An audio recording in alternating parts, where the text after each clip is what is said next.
गर्दा भए मात्र च्याप नादिको टोली गन्तव्यमा पुग्छ गोली जसले बाटो रोक्छ त्यसलाई हान्छु गोली हरियो हाम्रो औषधि बिग्रेको मान्छे बोल्छु बढी बिचको आँखा खोल्छु सबै कुरा बुझ्छु नदेखिया जस्तो गर्छु फेरि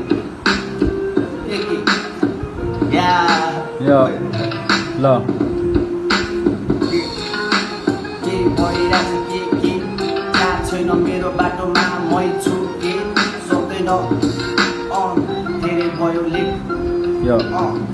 फेरि साथी फेरि आयो पनि लड्डु खान्छु रसभरि भए पनि एक